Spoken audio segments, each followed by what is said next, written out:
Did you ever wake up to find a bright red piece of paper taped to your front door? Now picture that door is actually the side of your boat, your home, and the paper says in Comic Sans of all things must relocate immediately. That was the moment I knew my peaceful waterfront life was about to go completely sideways thanks to an HOA with way too much time on their hands.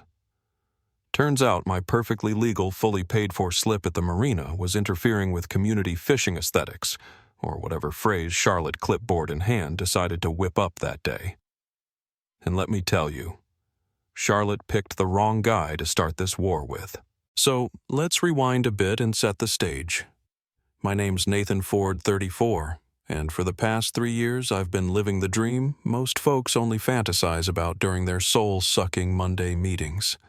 I cashed in on the app Gold Rush, made some silly little games and a few tools people apparently can't live without, and finally walked away from the grind with enough cash to buy myself a beautiful 32-foot sailboat Exodus. It was more than a boat, really. It was my ticket out of corporate America and into the life I actually wanted. Paradise Marina isn't some faceless concrete pier either. It's owned by Jim Parker, old-school Navy guy, total straight shooter, probably the most decent landlord I've ever met. The place has maybe 40 slips, a little community vibe weekend, BBQs, folks helping each other out. And until Charlotte came along, zero drama. It sits right up against Riverside Commons, your classic 200-unit development full of folks just trying to get through the week, retire in peace, or raise kids without too much hassle. Everything was pretty idyllic. Until Charlotte Wallace decided to run for HOA President. At first, she was just background noise. But give someone a taste of power, and suddenly every blade of grass is too long, every mailbox is a federal case, and your boat, which has been sitting peacefully for years, becomes public enemy number 1. On the Monday this whole mess started, I woke up to that ridiculous red notice taped on by Charlotte herself, standing there like she was christening a warship. The thing had all the drama of a royal decree, 48 hours to move my boat for the enjoyment of community fishing activities. And, yeah, signed in the loopy handwriting of Charlotte Wallace, HOA President. First thing I did was call Jim. The guy sounded tired before I'd even explained what was going on. He told me, "She's got no authority here, Nathan. She just likes to act like she does." Apparently Charlotte had already been snooping around, measuring dock distances, asking weird questions about my lease and generally getting under everyone's skin. The kicker. Paradise Marina predates Riverside Commons by decades. My lease was airtight, all fees paid, and Charlotte's HOA has no jurisdiction legally or otherwise over the marina. But Charlotte was just getting started. Jim let me know she'd made a phone call that morning talking about Phase 2 and applying pressure. If you've ever dealt with an HOA tyrant, you know exactly what that means. So I decided to pay Charlotte a visit face-to-face. She had her office set up in the so-called community center, basically a slightly nicer gym with delusions of grandeur. And there she was behind a desk that swallowed the room, red clipboard front and center like a judge's gavel. I started recording as soon as I walked in. "Charlotte," I said, "let's get something straight. You don't have any authority over my boat or this marina." She gave me that smile people practice in the mirror when they want to seem intimidating. She talked about the collective needs of her community, the visual impact of my blue and white sailboat, which, for the record, is the most generic, non-offensive color scheme in the boating world. Her trump card, an $800 aesthetic fine, which is hilarious considering I'm not even a member of her HOA. I laid it out for her lease, federal maritime law, you name it. Charlotte just doubled down, talking circles about quality of life and threatening to escalate if I didn't comply. You know what I mean. Sometimes you meet people who really truly believe their clipboard gives them the right to steamroll anyone in their way. By the next morning, Jim came by looking rough. Charlotte and her board were threatening to boycott the marina flood review sites, even file county health complaints if he didn't cut off my water and electricity. Now, Jim's wife, Carol, was in the middle of cancer treatments. Their insurance was running dry. The marina was their whole livelihood, and Charlotte was perfectly happy to burn it all down just to get her way. I told Jim not to worry, I'd manage without utilities for a bit, but the whole thing made me sick. That night I called Alyssa, my old college friend, who happens to be a property lawyer. She laughed when I explained the situation, said I was totally in the right, but to document everything because Charlotte would keep pushing. Spoiler. She did. The HOA meeting that week was like walking into a bad reality show.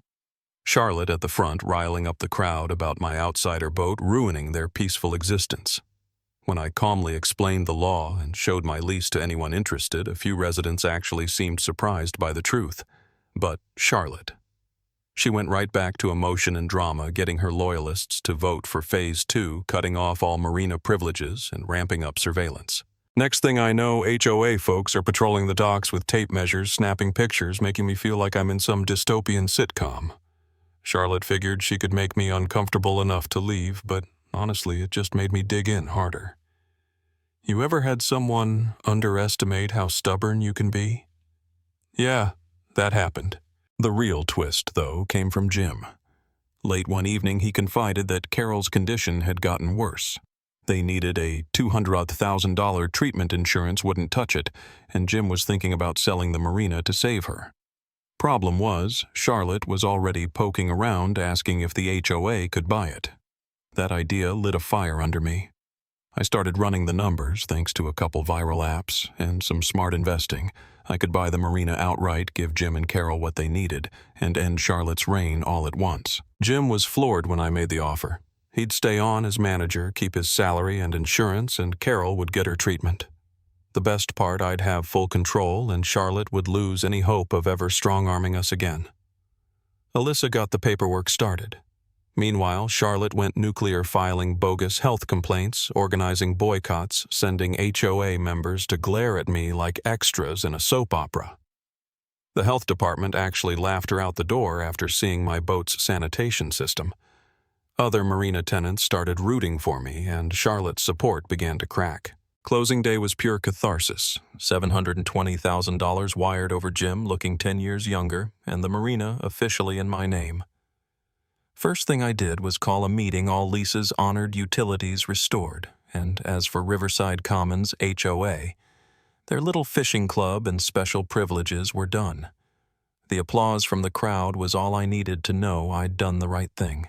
Charlotte naturally stormed over with her red clipboard and her entourage demanding an emergency negotiation.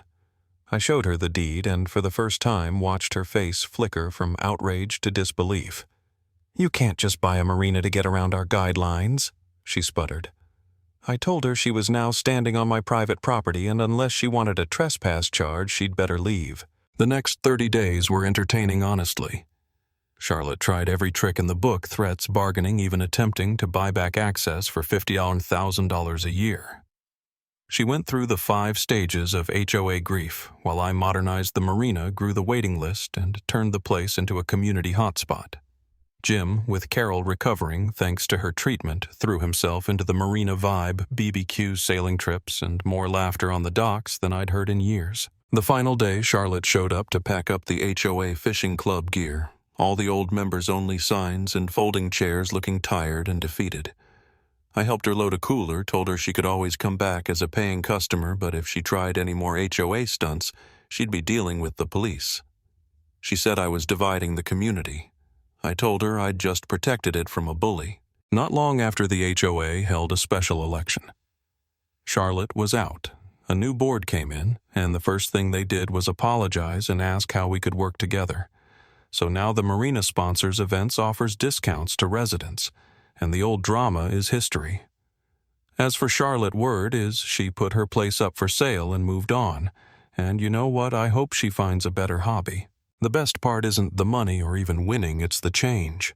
Standing up to a bully didn't just help me. It made the Marina and the whole neighborhood better. People now bring their families to fish and barbecue, and Jim and Carol get to breathe easy again. Sure, Charlotte lost, but so did the idea that a clipboard and a loud voice get to dictate how everyone else lives. 6 months later, I got a call from another Marina upriver. They'd heard about how I handled the HOA mess and wanted advice for their own battle. Guess this is my thing now, standing up to people who think the rules don't apply to them. So here's my question to you.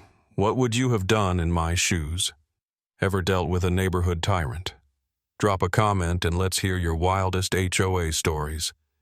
And hey, if you like tales of regular people standing up for what's right, hit subscribe.